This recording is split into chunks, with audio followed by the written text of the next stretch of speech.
ولحم الخنزیر، اور تیسری چیز جو حرام اللہ تعالیٰ نے بیان کی ہے وہ خنزیر کا گوشت ہے۔ اچھا ویسے تو خنزیر جو ہے وہ پورے کا پورا حرام ہے، ٹھیک ہے، خنزیر کی چمڑی بھی حرام ہے، خنزیر کا کاروبار بھی حرام ہے، خنزیر کا گوشت تو حرام ہے ہی ہے، اس کی ہر چیز حرام ہے، لیکن اللہ تعالیٰ نے یہاں پہ لحم خنزیر کا تذکرہ کیا ہے کہ خنزیر کا گوشت جو ہے وہ حرام ہے۔ اچھا خنزیر کی حرمت کے حوالے سے ابھی پچھلے دنوں ایک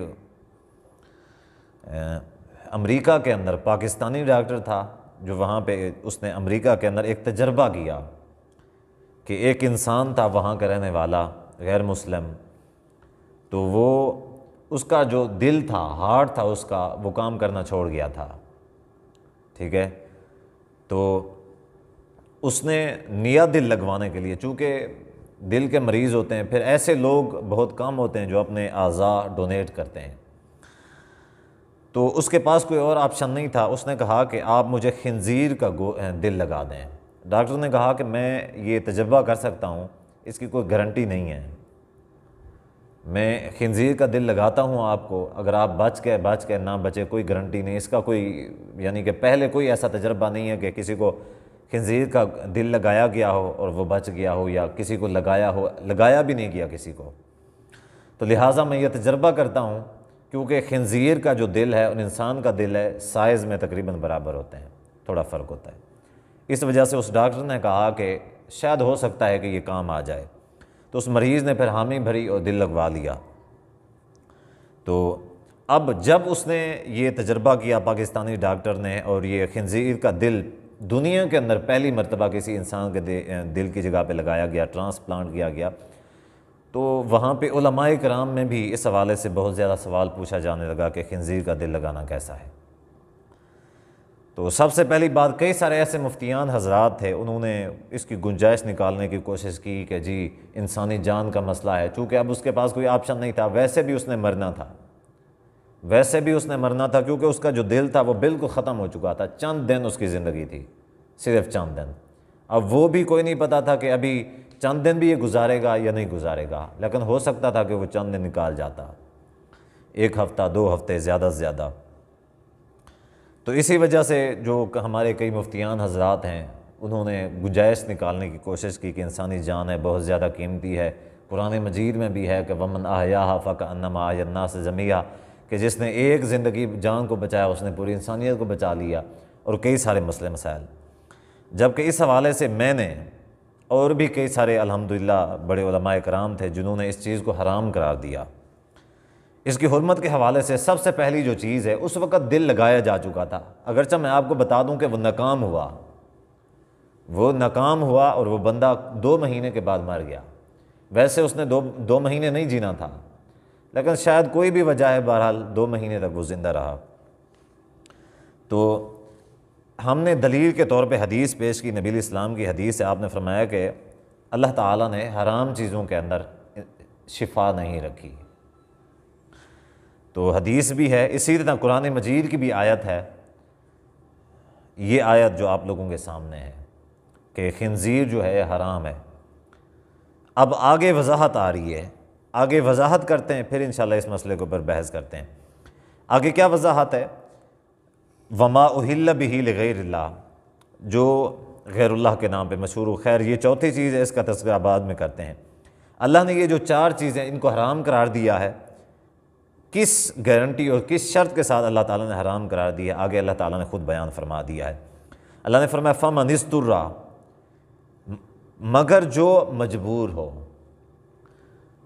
غیر باغن، وہ باغی نہ ہو، ولا عادن، اور عادی نہ ہو، یعنی ایک تو باغی بھی نہیں ہے اور عادی بھی نہیں ہے، مجبور ہے، اس کے پاس کوئی آپشن نہیں ہے، بغاوت کرتے ہوئے دین اسلام سے، اللہ کے حکم سے بغاوت کرنے کی بھی نیت نہیں ہے ان چیزوں کو استعمال کرنے کی، اور عادی بھی نہیں ہے، اس کے روٹین بھی نہیں ہے، تو فلا اسم علیہ، اس پہ کوئی گناہ نہیں ہے۔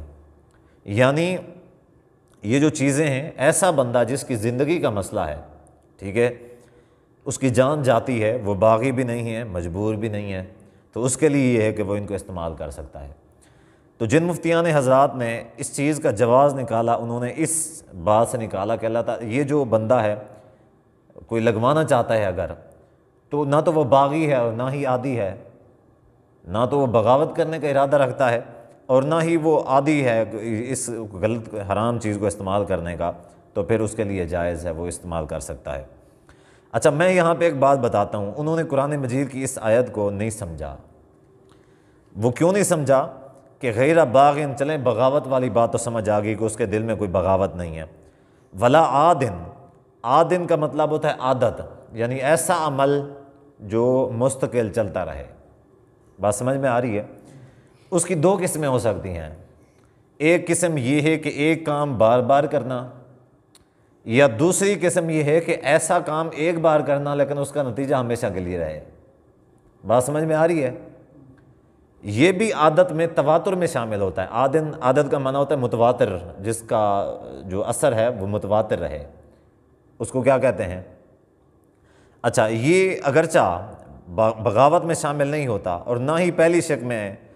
عادن کا مطلب یہ ہے کہ یہ کام بار بار کیا جاتا ہے، بار بار نہیں کیا جاتا، لیکن ایک بار ضرور کیا جائے گا، لیکن اس کا جو اثر ہے وہ ہمیشہ کے لیے رہے گا۔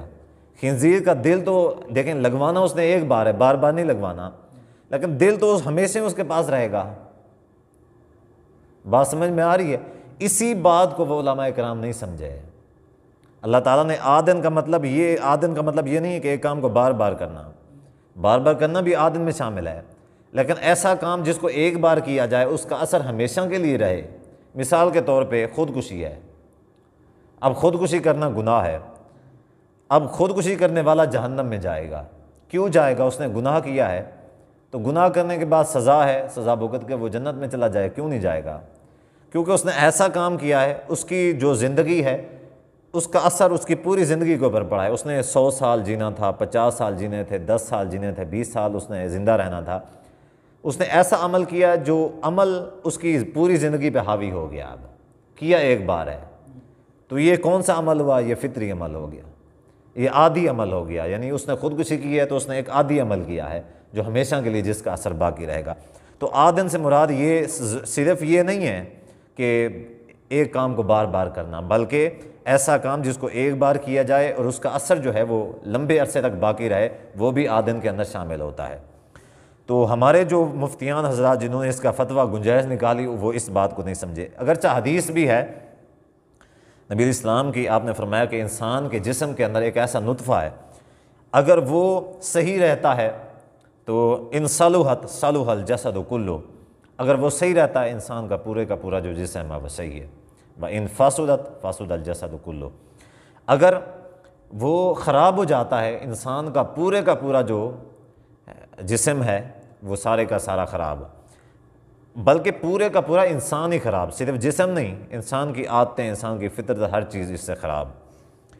اب جو دل، اس سے مراد کون سا اعضاء ہے؟ وہ دل ہے۔ نبی اسلام نے فرمایا جس کا دل صاف ہے، صحیح ہے، وہ انسان پورے کا پورا صحیح ہے۔ اب دیکھیں دل کا جو کنٹرول ہے انسان کے اوپر ہے، انسان کے جسم کے اوپر بھی ہے، انسان کے خیالات کے اندر بھی ہے، انسان کے عمل کے ساتھ بھی ہے دل کا تعلق۔ اب دیکھیں نا، قرآن مجید انسان کے دل میں ہے، انسان کا اعمال کا دار و مدار نیتوں پہ ہے، نیت دل کے ارادے کو کہتے ہیں۔ اب جس کا دل ہی خنزیر کا ہے، جس بندے کا دل ہی خنزیر کا ہے، تو ایسے بندے کا پھر دل کیا لگانا جائز ہے؟ حالانکہ نبی پاک صلی اللہ علیہ وسلم کی حدیث موجود ہے کہ اللہ تعالیٰ نے ناپاک چیزوں کے اندر شفا نہیں رکھی۔ اب جو بھی دیکھیں، اب جو اس میں ذرا برابر غور کرنے کی بھی کوشش کرتا ہے کہ فلاں چیز کے اندر فلاں حرام جو چیز ہے اس سے علاج کیا جا سکتا ہے یا نہیں کیا جا سکتا، تو گویا کہ وہ حدیث پہ ایمان نہیں رکھتا، کیونکہ نبی صلی اللہ علیہ وسلم نے فرما دیا ہے بحرام میں شفا نہیں رکھی اللہ تعالیٰ نے، پھر وہی ہوا۔